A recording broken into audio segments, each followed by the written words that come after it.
Welcome दोस्तों। तो drive classes के चैनल पे मैं आप सभी का स्वागत करता हूं हमेशा की तरह। और जैसे कि हम सभी पढ़ रहे थे थॉर्नडाइक के बारे में, और थॉर्नडाइक के बारे में हमने सारा पोस्टमार्टम कर डाला था जितना भी था अधिगम को लेते हुए। एक अच्छी तरीके से आपको मैंने सारी चीज़ें समझाने की कोशिश की थी।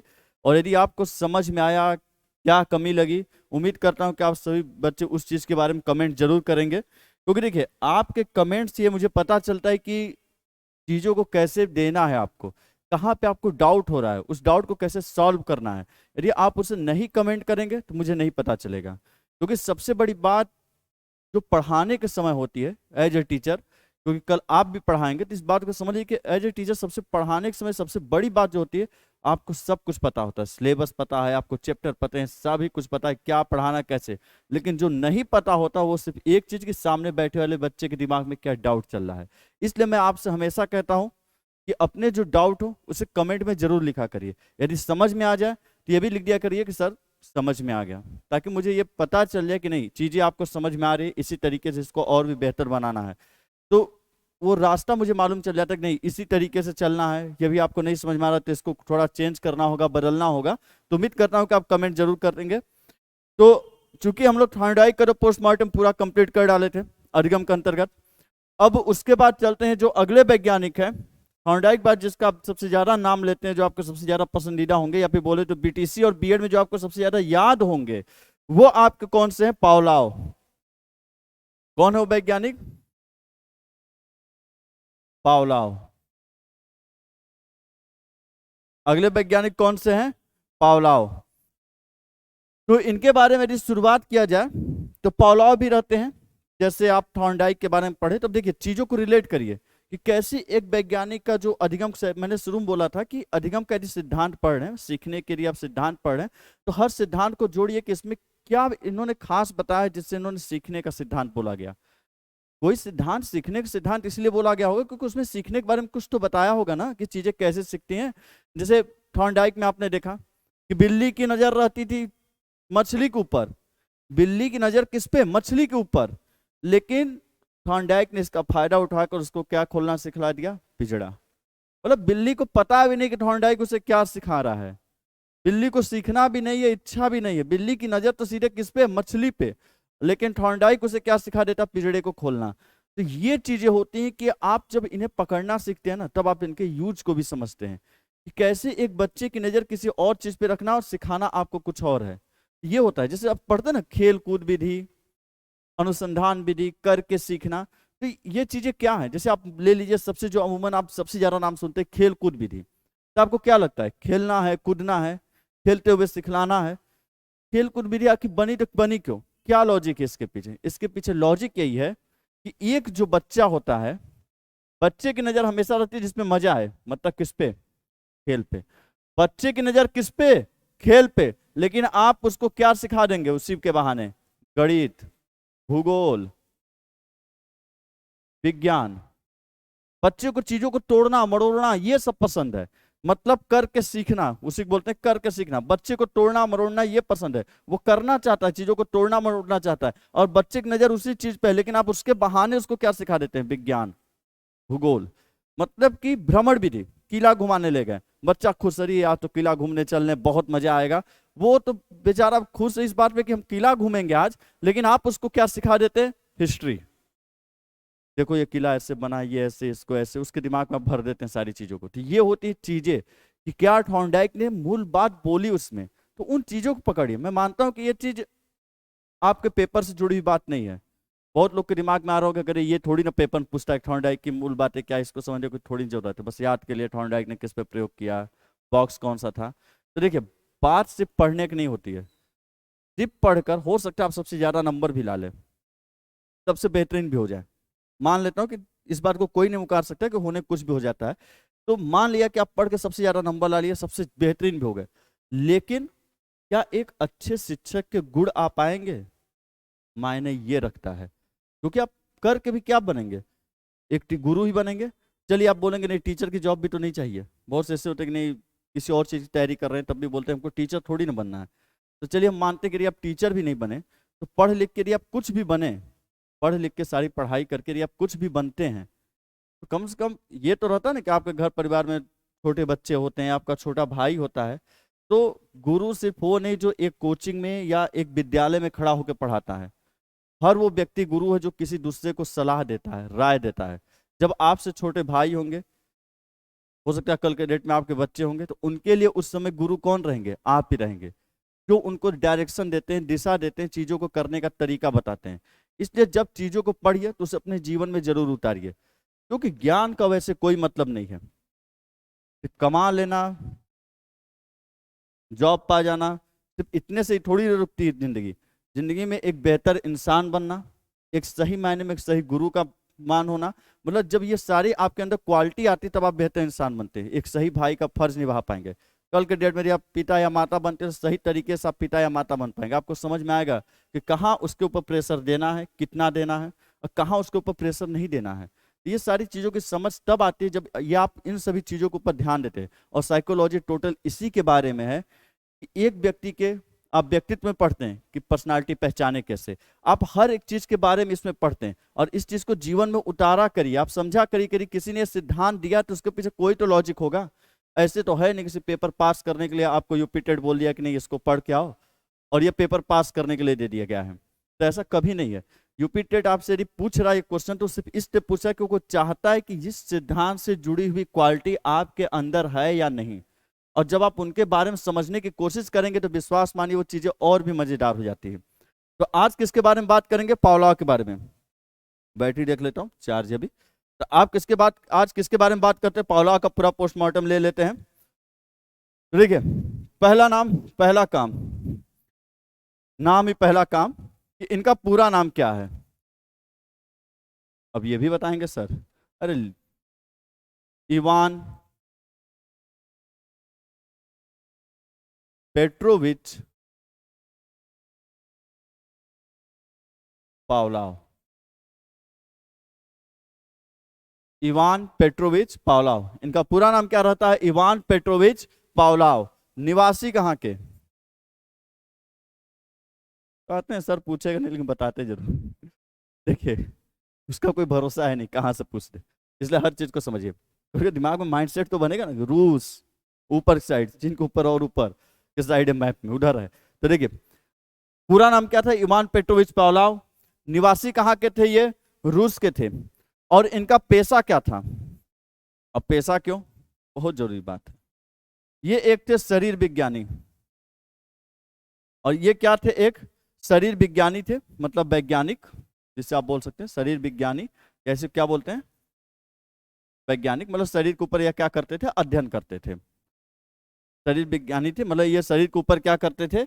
अध्ययन करते थे। और जो शरीर के ऊपर ये अध्ययन करते थे, बोलेंगे सर इतना ले जा क्यों रहे हैं? देखिए सारी चीज जुड़ेंगे। रूस के थे, पेशा इनका था शरीर विज्ञानी थे, शरीर के ऊपर अध्ययन क्या करते थे। और इन्होंने जो शरीर के ऊपर अध्ययन किया, उन्होंने अध्ययन क्या किया? अध्ययन किस चीज के ऊपर किया इन्होंने शरीर में?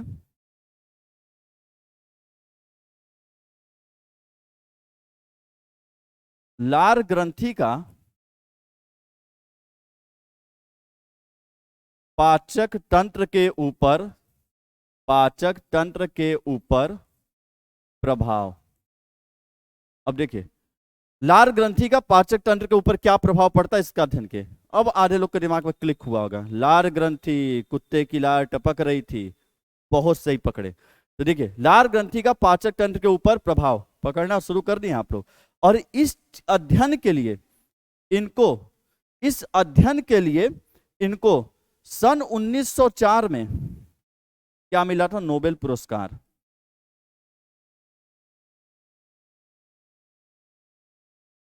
इस अध्ययन के लिए इनको सन 1904 में क्या मिला था? नोबेल पुरस्कार। तो एक बार इसको लिख लीजिएगा, फिर आगे बढ़ते हैं।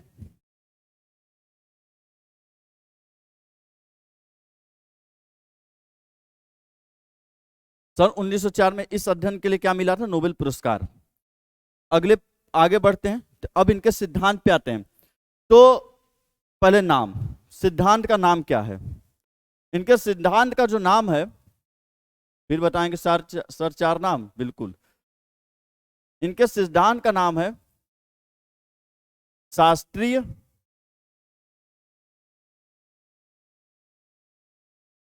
अनुकूलन या कहीं कहीं आपको बुक में लिख देता अनुबंधन का सिद्धांत, शास्त्रीय अनुकूलन या शास्त्रीय अनुबंधन का सिद्धांत। इसी सिद्धांत को बोलते हैं अनुकूलित। इसी सिद्धांत का और नाम है, सारे नाम देख लीजिए। इसी सिद्धांत को बोला जाता है अनुकूलित अनुक्रिया का सिद्धांत, या इसी सिद्धांत को बोलते हैं अनुकूलित प्रत्यावर्तन का सिद्धांत, या इसी सिद्धांत बोलते हैं संबद्ध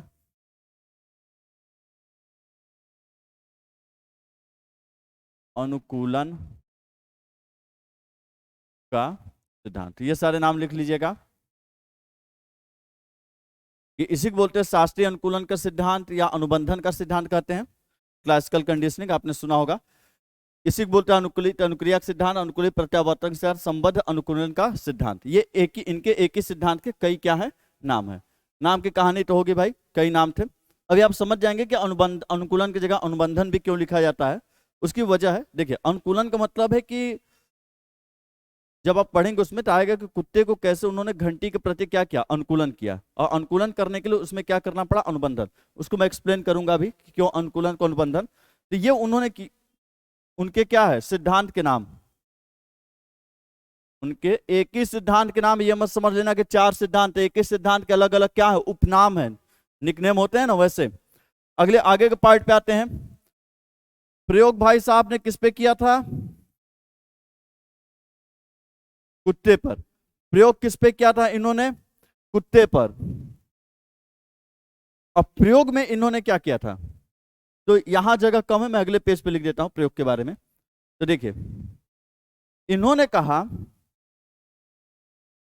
यदि आप एक कुत्ते को, इन्होंने जो प्रयोग किया था, इन्होंने बाकायदे कुत्ते को लिया, हाथ पैर उसका सब बांध दिया बाकायदे लकड़ी में, ताकि इधर उधर हिले डुले ना। बहुत ही प्रयोग वाले जब चित्र देंगे तो बहुत ही खतरनाक इन्होंने किया था प्रयोग, कि बाकायदे कुत्ते को बांध दिया था, लकड़ी उकड़ी में गर्दन फंसा दिया था ताकि ज़्यादा इधर उधर झटके उठके ना।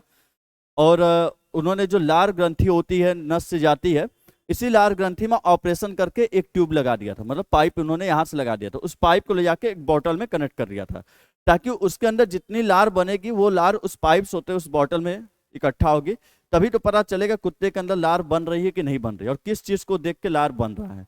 अब ऐसे तो कुत्ते के मुंह से लार हमेशा टपकता है, बोलेंगे सर देख के भी तो हो सकता है, देख के नहीं हो सकता है, क्योंकि कोई वैज्ञानिक हमेशा तथ्य और प्रमाण के ऊपर बात करता है, वो सिर्फ देख के अंदाजे पे नहीं बात करता है। इसलिए उन्होंने कुत्ते के यहाँ पे ऑपरेशन किया, एक पाइप लगाया, पाइप निकाल कर एक बोतल के अंदर लगा दी, ताकि उस लार ग्रंथि जितनी लार बनेगी तो उससे होते हुए पाइप से कहाँ जाएगी, बोतल के अंदर, और पता चल जाएगा लार बन रही है या फिर नॉर्मली जितना बनती उतनी, या फिर ज्यादा लार बनी है। तो इस चीज के लिए उन्होंने क्या किया था, प्रयोग किया था। तो इन्होंने प्रयोग किसके ऊपर किया, कुत्ते के ऊपर। कुत्ते के ऊपर प्रयोग किया, कुत्ते को उन्होंने क्या दिया, भोजन। और कुत्ते को जब उन्होंने भोजन दिया तो उसके मुंह से क्या निकला, लार। उन्होंने इसी चीज को कहा कि जब कुत्ते को हम भोजन देते हैं तो उसके मुंह से क्या निकलता है, लार। और अब कुछ दिनों बाद उन्होंने प्रयोग में क्या बदलाव लाया कि कुत्ता, उसके बाद वो बजाते थे घंटी, फिर उसके बाद क्या देते थे, भोजन, और तब उसके मुंह से क्या निकलता था, लार। इस चीज समझिएगा कि इन्होंने जो प्रयोग किया था इवान पेट्रोविच पावलोव ने, उन्होंने क्या देखा कि जब कुत्ते को हम भोजन देते हैं, प्राकृतिक रूप या उसका जो स्वाभाविक गुण होता है उसमें क्या है कि जब कुत्ते को भोजन दिया जाता है तो उसके मुंह से क्या निकलता है, लार। तो इन्होंने अपने प्रयोग में क्या किया, पहले कुत्ते के सामने क्या बजाते थे, घंटी, और जब घंटी बजा देते थे तो उसके कुछ देर बाद वो क्या देते थे, भोजन। और यही क्रिया वो बार बार कई दिनों तक दोहराते रहे, कि कुत्ते के सामने पहले घंटी बजाना, घंटी बजाने के बाद फिर क्या देना, भोजन। मतलब भोजन से पहले घंटी बजाते थे, बाद में क्या देते थे, भोजन, और जाहिर बात है उसके बाद क्या निकलेगा उसके मुंह से, लार। और लेकिन एक दिन उन्होंने क्या किया कि कुत्ते के सामने उन्होंने क्या बजाया, घंटी, पर उन्होंने क्या नहीं दिया, भोजन, और फिर भी देखा उनके मुंह से क्या निकला, लार। और इसी बात को इवान पेट्रोविच पावलोव ने बोला कि जो कुत्ता भोजन को देख के मुंह से लार निकालता था, आज वही कुत्ता घंटी की आवाज को भी सुन के मुंह से क्या निकालता है? लार। और इसी चीज को उन्होंने शब्द दिया जिसे आप क्या बोलते हैं? अनुबंधन। इसी चीज को उन्होंने बोला अनुबंधन, कि जो उसका बॉन्ड बना हुआ था कि भोजन के साथ कुत्ते का प्राकृतिक गुण था प्रकृति द्वारा कि कुत्ते को जब भी भोजन दिया जाएगा तो मुंह से लार टपकेगा, लेकिन उसी प्राकृतिक गुण को उन्होंने बदल दिया कि कुत्ते को जब घंटी की आवाज सुनाई देने पे क्या निकलता था? लार। और इसीलिए यदि पूछता है कि अनुबंधन के जनक कौन है, अनुबंधन के जनक कौन है, तो कौन है? पावलोव। यदि पूछेगा अनुबंधन के जनक कौन है, तो अनुबंधन के जनक कौन कहलाते हैं? पावलोव। एक बार इसको लिख लीजिएगा कि अनुबंधन के जनक कौन है? अनुबंधन के जनक कौन है? पावलोव। एक बार फिर समझिएगा, इन्होंने ये बात कहा कि जिस कुत्ते का एक प्राकृतिक गुण होता है, जो कुत्ते का प्राकृतिक गुण होता है कि नेचुरल उसका क्वालिटी है कि जब भी वो भोजन को देखेगा तो उसके मुंह से लार निकलेगा, लेकिन इन्होंने जब इस प्रयोग को किया तो प्रयोग के बाद उनका जो कुत्ते का गुण जुड़ा हुआ था भोजन के साथ, उस गुण को उन्होंने किसके साथ जोड़ दिया? घंटी के साथ। और इसी क्रिया को बोला अनुबंधन। उन्होंने कहा कि जो उसका बॉन्ड एक भोजन के साथ बना हुआ था, उस बॉन्ड को उन्होंने तोड़ के किसके साथ जोड़ दिया? घंटी के साथ। और ये बहुत ही नॉर्मल बात नहीं थी, ये बहुत बड़ी बात थी कि एक आप प्राकृतिक गुण को पूरी तरह क्या ला देते? चेंजेस ला देते हैं। तब समझ गए होंगे कि इनका प्रयोग क्या था। आधे तो समझ होंगे कि सर प्रयोग बता रहे हैं, थोड़ी ना प्रयोग लिखने को देगा। अरे प्रयोग लिखने को नहीं देगा, लेकिन समझोगे तभी तो जीवन में उतारोगे इससे। जो कुछ अभी आप लोग का भी तो अनुबंधन करवाना है।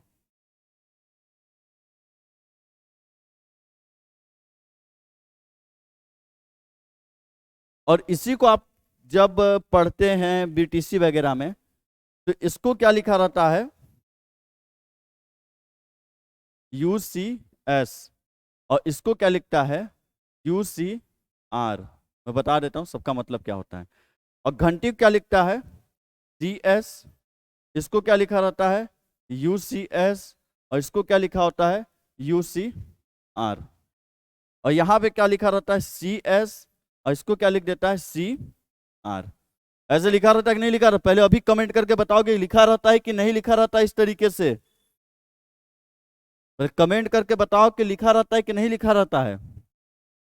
तो देखिए कहानी क्या बनती है, इस शब्द का मतलब क्या होता है वो भी मैं आपको बता देता हूं। तो अनुबंधन आप समझ गए होंगे, अनुबंधन शब्द का मतलब क्या होता है। इसको मैं टाइट कर देता हूं ताकि मैं लिख सकूं। आवाज आ रही है? आ रही आवाज। देखिए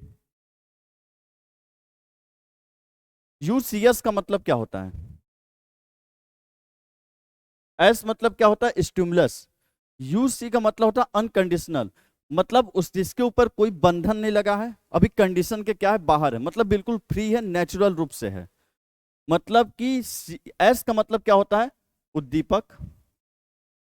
ये जानते हैं आप, स्टिमुलस मतलब उद्दीपक। UC का मतलब होता है अनकंडीशन, जिसके ऊपर अभी कंडीशन नहीं लगा हुआ है, जिसके ऊपर कंडीशन नहीं लगा हुआ है। तो UC का मतलब क्या होता है? अनकंडीशन, जिसके ऊपर भी कोई शर्त कंडीशन नहीं लगा हुआ है। तो देखिए जिसके ऊपर कोई बंधन नहीं लगा रहेगा, जब बंधन नहीं लगा है तो उसको बोलते हैं अअनुबंधित।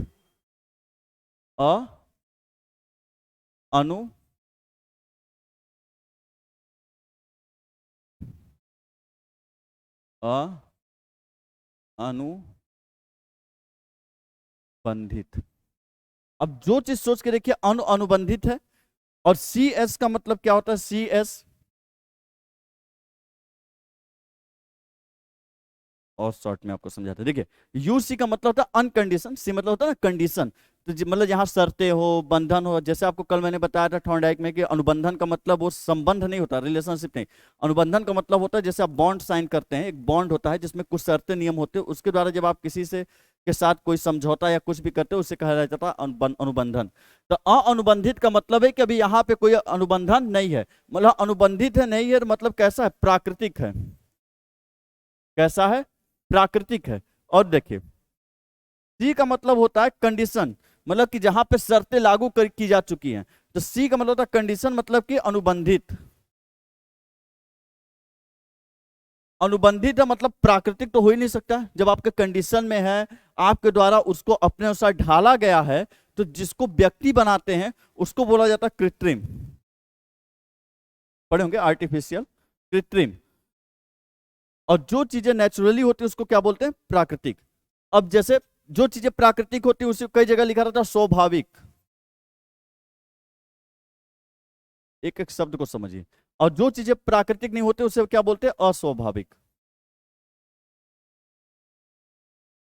अस्वाभाविक मतलब जो चीजें नेचुरल नहीं है, आपको बिल्कुल अलग देखने को मिलता है, उसे आप अस्वाभाविक बोलते हैं। और जो चीजें नेचुरली होती हैं उन्हें आप क्या बोलते हैं, स्वाभाविक। अब बोलेंगे सर यहाँ तो यूसीएस लिखे हैं। अरे बकलोल, यूसीएस का मतलब समझो। अब देखो ये तो समझ गए, यूसी मतलब अनकंडीशन। अनकंडीशन मतलब कि जो अभी आपके अनुबंधन में नहीं है। अनुबंधन मतलब बॉन्ड होता है जो आपकी शर्तों पे हो। तो आपके अनुबंधन में नहीं है तो अअनुबंधित। अनुबंधन का शब्द विलोम अअनुबंधित।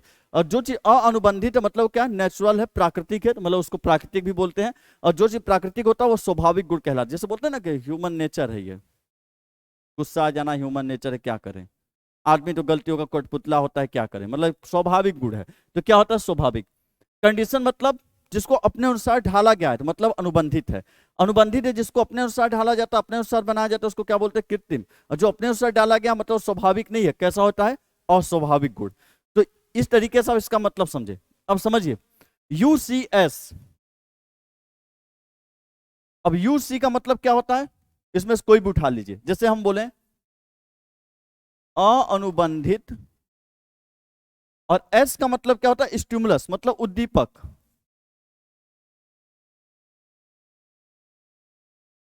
मतलब क्या होता है, उद्दीपक। मतलब भोजन जो है वो अअनुबंधित उद्दीपक है। अर्थात कैसा उद्दीपक है, प्राकृतिक उद्दीपक है। और जाहिर बात है आप जानते हैं कि कुत्ते द्वारा भोजन को देखना ये एक प्राकृतिक गुण है। इसलिए कैसा उद्दीपक होगा भोजन, बताए थे कल, उद्दीपक किसे कहते हैं, जिसको देख के आपको उसको पाने की इच्छा हो, लालच आ जाए, पाने की इच्छा, आप लक्ष्य बना लेगा यही तो हमको चाहिए। वही चीजें क्या कहलाती हैं, उद्दीपक कहलाती हैं। यदि इसमें पढ़ते समय आपके दिमाग में रील देखना है, मूवी देखना है, फलानी मूवी आ गई है, तो समझ लीजिए कि आपका उद्दीपक वो मूवी है, ना कि पढ़ाई। बस वही होता है दिमाग का भटकना। तो देखिए यूसीएस का मतलब क्या हो जाएगा, एस का मतलब उद्दीपक, यूसी का मतलब अअनुबंधित या प्राकृतिक। तो मतलब कि ये चीज क्या है, भोजन, आप जाहिर बात है क्या है, ये प्राकृतिक उद्दीपक है। कुत्ते द्वारा भोजन को देखना ये क्या, प्राकृतिक गुण है। इसलिए इसको बोलते हैं स्वाभाविक उद्दीपक भी बोल सकते हैं, प्राकृतिक उद्दीपक बोल लेते हैं। अअनुबंधित उद्दीपक है, इसमें कोई बंधन वगैरह नहीं है, उसका नेचर ही है, जब से पैदा हुआ तब से जानता हो भोजन की तरफ ही दौड़ेगा। अब जैसे यूसीआर, इसका क्या मतलब होगा, यूसी का मतलब क्या होता है, अअनुबंधित या प्राकृतिक। प्राकृतिक या फिर इसी को क्या बोलते हैं, अअनुबंधित। और आर का मतलब क्या होता है, रिस्पॉन्स मतलब अनुक्रिया। रिस्पॉन्स मत या अनुक्रिया। तो जाहिर सी बात है भोजन को देख के लार का टपकाना ये प्राकृतिक गुण है कि अप्राकृतिक गुण है, प्राकृतिक गुण है। इसके लिए कोई उसको मार पीट के अपने बॉन्ड या अपने शर्तों के नहीं तुम देखेगा भोजन तो लार जरूर टपकाएगा, नहीं, एकदम अनुबंधित ये गुण है उसका। उसके लिए उसको कोई प्रेशर नहीं डाला गया, उसके ऊपर कुत्ते पर कोई दबाव नहीं डाला गया है, उसको ट्रेनिंग नहीं दी गई है कि नहीं तुम्हें जब भी भोजन देखना है तो लार टपकाना है।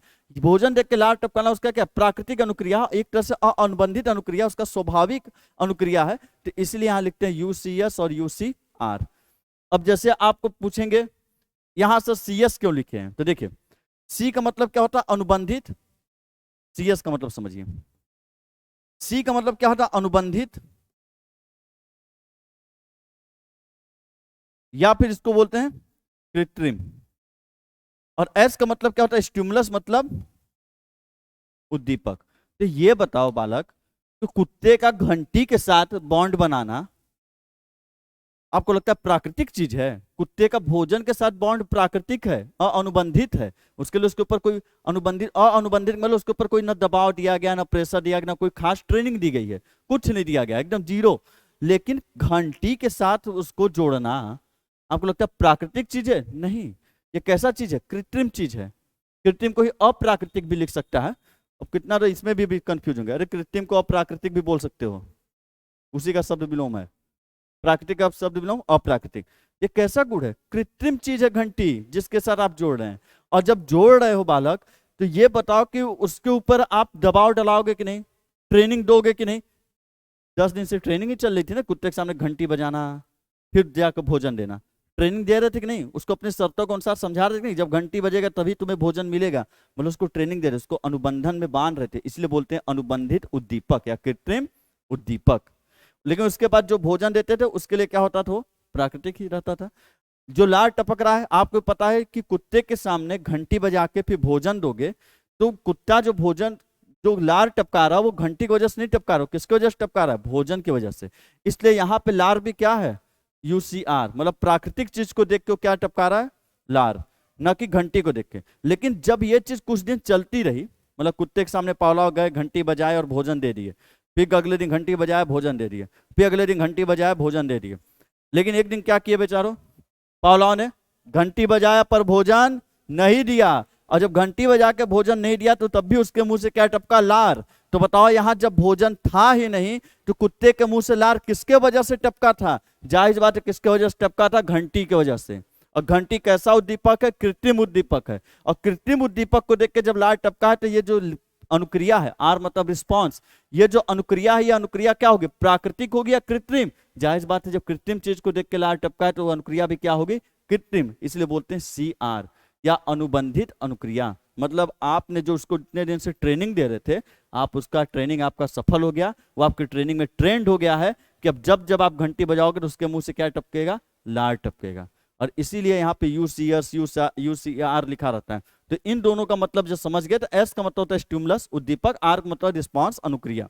तो आप उसको सेट करके जान जाएंगे किसका मतलब क्या होता है। तो एक बार इसको लिख लीजिएगा आप सभी लोग।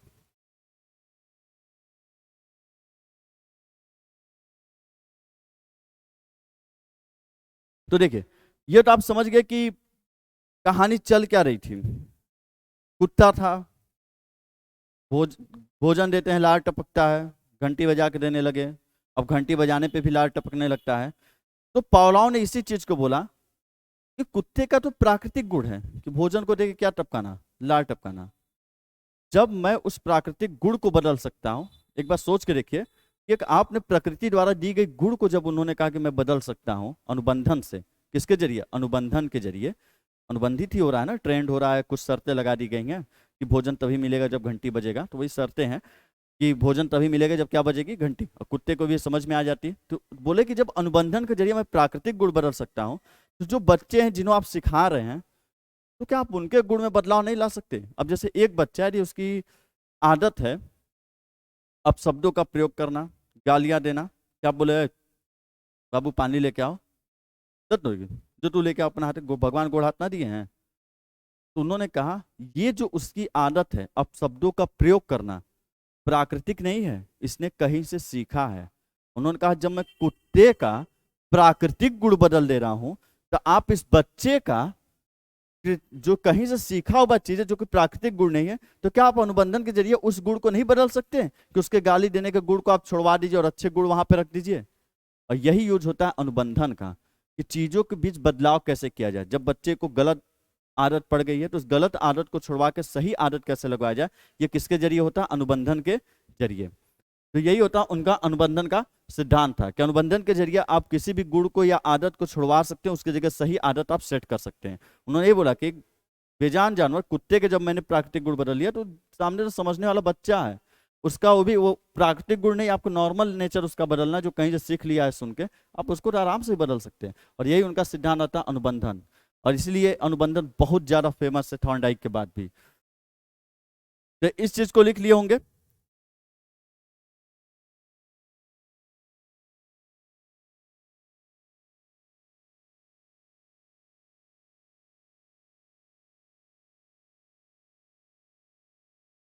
अब कहानी आगे चलते हैं। कहानी यही नहीं खत्म होती पावलाव की। बहुत से लोगों की कहानी यहीं खत्म हो जाती है, इतने ही आप पढ़े होंगे 5 मिनट के अंदर कहानी खत्म हो गई। लेकिन कहानी यही नहीं खत्म होती, और पेपर में और भी चीजें पूछता है तो आपको लग जाता है डीप। पावलाव की कहानी यहाँ नहीं खत्म होती। आगे बढ़िए, देखिए पावलाव बोला कि ठीक है भाई, अब हम कुत्ता मेरा ट्रेंड हो गया है, जब जब हम घंटी बजाते हैं तब तक उसके मुंह से लार टपकना शुरू हो जाता है। लेकिन कहानी अभी और आगे बढ़ी, जो कि खुद पावलाव को नहीं पता था, प्रयोग नहीं कर रहा था, सोचा कि मेरा प्रयोग सफल हो गया। लेकिन कहानी और आगे बढ़ी जो कि खुद पावलाव को नहीं पता था, और उसने देखा कि जब कुत्ता घर से निकला घूमने के लिए, रेलवे स्टेशन गया, वहां भी घंटी बज रही है ट्रेन की कि ट्रेन आ गई है, और उस घंटी को भी सुन के उसके मुंह से क्या टपकने लगा, लार। उसको लगा इस घंटी का आवाज भी सुन के उसके मुंह से टपकने लगा लार, और लगा कि यहाँ भी मिलेगा भोजन। वो निकलते निकलते समझिए कि आपके स्कूल के बाहर पहुंच गया, और आपके स्कूल की छुट्टी हुई, टन टन टन टन, तो वहां भी उस घंटी को भी सुन के उसके मुंह से क्या टपकने लगा, लार। मतलब चाहे रेलवे स्टेशन की घंटी हो, चाहे घंटा घर की घंटी हो, चाहे स्कूल की घंटी हो, हर घंटी को सुन के उसके मुंह से क्या टपकने लगता था, लार। कि उसको लगता था हर इस घंटी के बाद उसको क्या मिलेगा, भोजन मिलेगा। तो उन्होंने कहा, उन्होंने शब्द दिए, एक शब्द दिया, उद्दीपक सामान्यीकरण।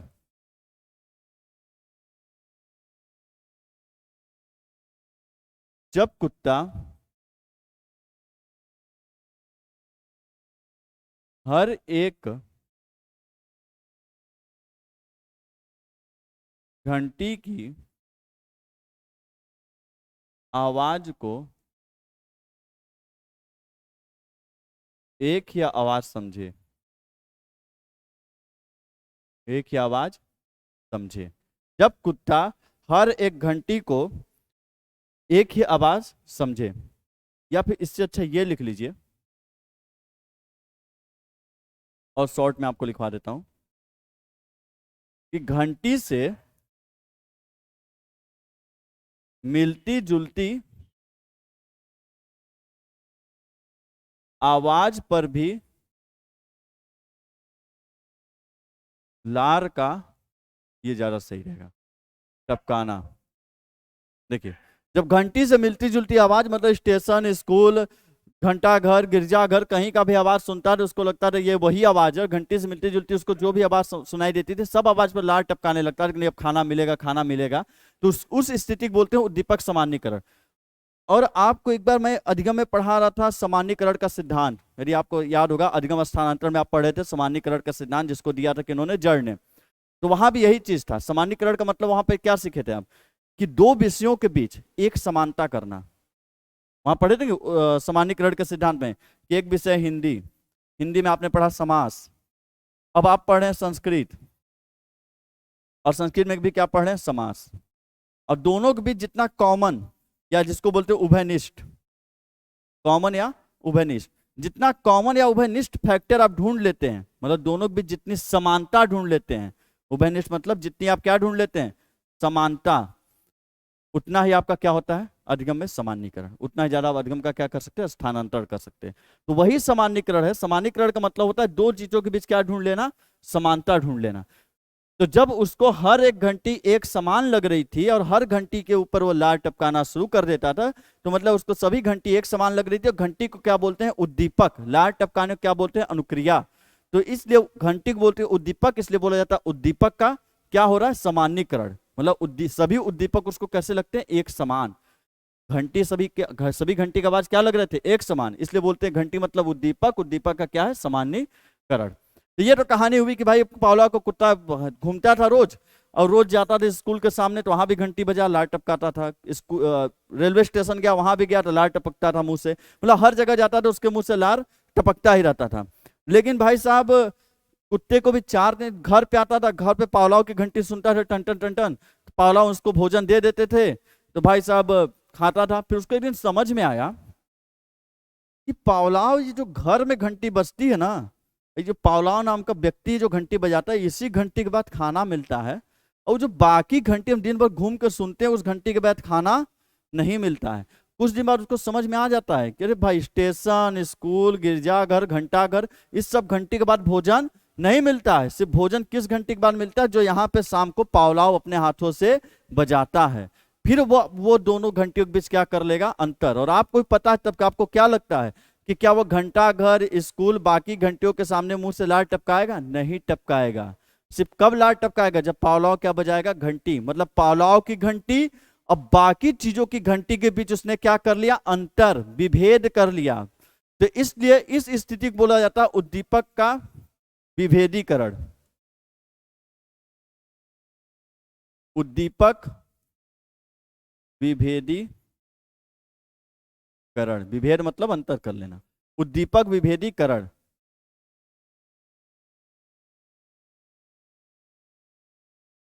अलग अलग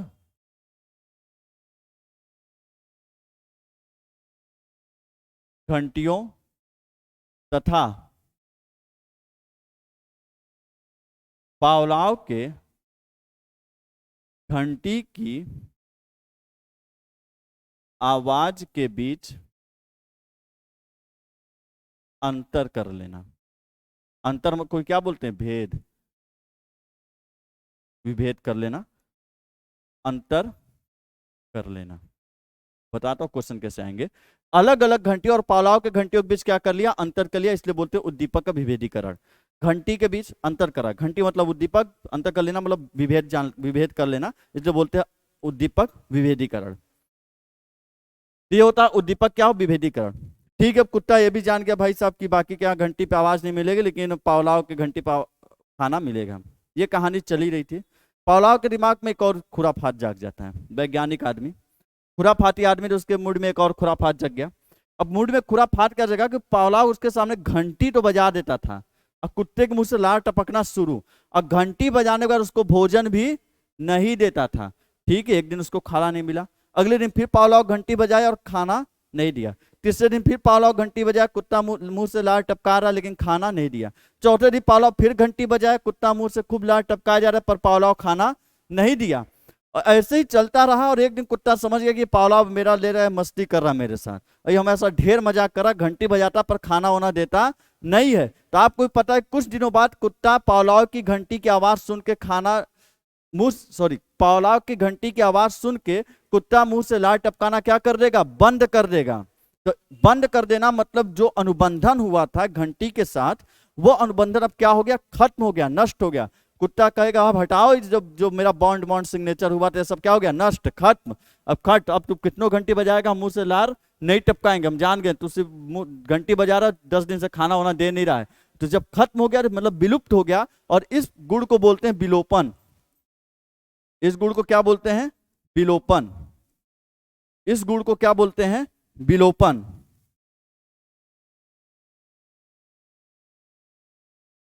सिर्फ घंटी बजाने पर भोजन न देने की स्थिति में कुत्ते द्वारा लार का टपकाना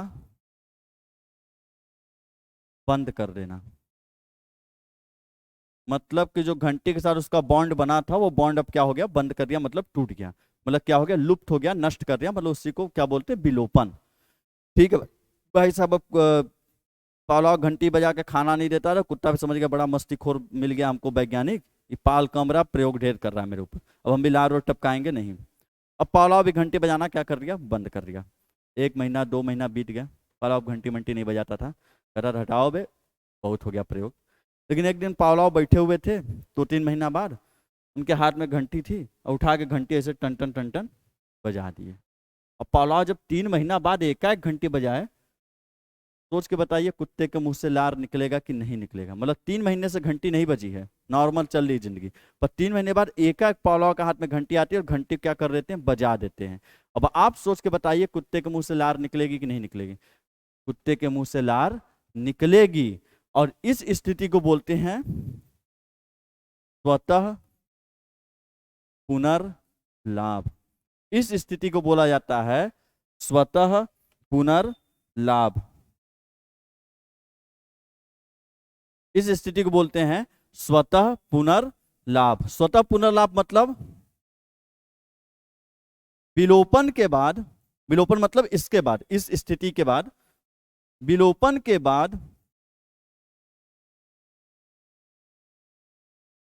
कई दिनों के अंतराल बाद एकाएक घंटी बजाने पर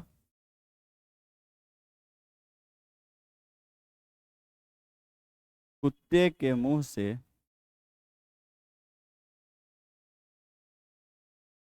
लार का टपकना, ये कहलाएगा स्वतः पुनर्लाल। आपको पता है कि यदि 2-3 महीना सामान्य चला और एकाएक पावलाव घंटी बजा देंगे 3 महीना बाद, तब भी कुत्ते के मुंह से लार टपकेगा। उसको लगेगा अगर इतना दिन से मजाक कर रहा था, अब नॉर्मल जिंदगी चली, लग रहा है आज देगा, मजाक नहीं कर रहा है, आज देगा। उसको याद आ जाएगा घंटी पे क्या होता है, भोजन मिलता है। वो मजाक वाली बात भूल जाएगा, चलो माफ कर दिए, बहुत दिन मजाक करा, 2-4-10 दिन किया था, इसलिए उसको फिर से क्या हो जाएगा, स्वतः पुनर्लाभ। स्वतः मतलब खुद ब खुद, मतलब इस बार ट्रेनिंग, क्योंकि देखिए विलोपन में क्या होता है, सारा बॉन्ड खत्म कर दिया, हटाओ अब बॉन्ड मेरा खत्म।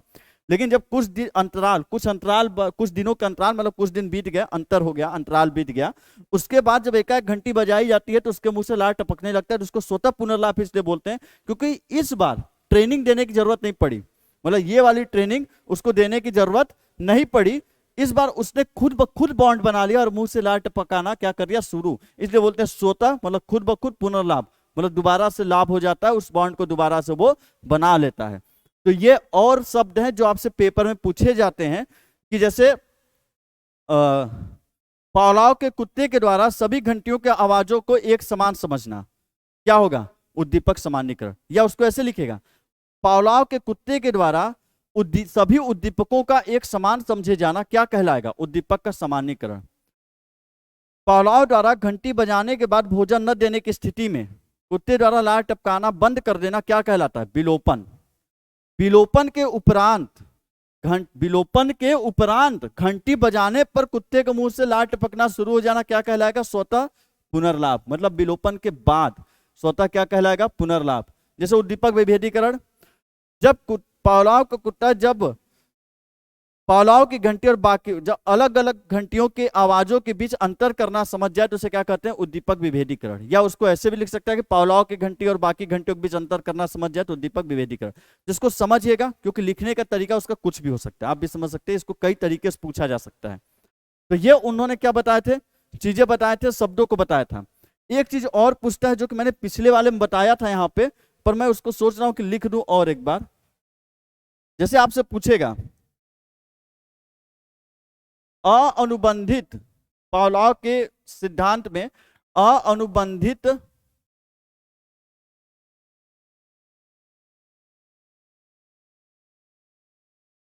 अअनुबंधित उद्दीपक क्या है, अअनुबंधित उद्दीपक क्या है, अनुबंधित उद्दीपक क्या है, सोच के बताइए, इसको सोचिए। अअनुबंधित उद्दीपक क्या है, अनुबंधित उद्दीपक क्या है। तीसरा, नहीं वो नहीं पूछेगा आपसे, ये पूछेगा, क्योंकि लार में वो अनुबंधित भी हो जाता, अअनुबंधित हो जाता, इसलिए उसको नहीं पूछता। तो देखिए, अअनुबंधित उद्दीपक मतलब जो भी बंधा हुआ नहीं है, एक ऐसा उद्दीपक, उद्दीपक दो ही है, या तो घंटी या भोजन, इतना तो आप जानते हैं, घंटी या भोजन दो ही उद्दीपक है। तो अअनुबंधित मतलब कि जो भी कंडीशन नहीं बना हुआ है, जो कि एकदम नॉर्मल है, कोई ट्रेनिंग व्रेनिंग नहीं मिली, तो घंटी होगा कि भोजन होगा, जाहिर बात है क्या होगा, भोजन। क्या होगा, भोजन। अब पूछेगा अनुबंधित उद्दीपक मतलब वहां बंधन दे दिया गया, बॉन्ड में बांधा गया, उसको ट्रेनिंग दी गई, उसको शर्तों के अनुसार ढाला गया है, तो जाहिर बात है भोजन और घंटी में दूसरा कौन सा होगा, घंटी। इसलिए मैंने वहां पे चीजों को लिखवाया, पर एक बार मैं सोचा यहां भी लिखवा दूं, क्या होगा, घंटी। तो एक बार इसको लिख लीजिएगा आप,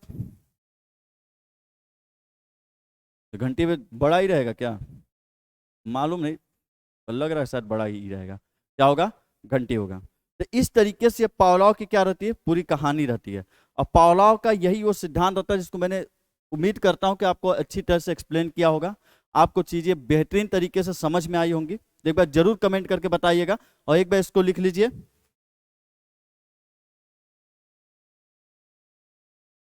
और इनकी बुक का जो नाम है, इनकी बुक का जो नाम है वो है कंडीशन रिफ्लेक्सेस,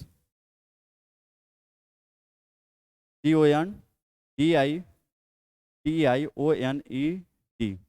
मेरे ख्याल से स्पेलिंग सही होगा, देख ही लेते हैं एक बार। ONED, reflexes.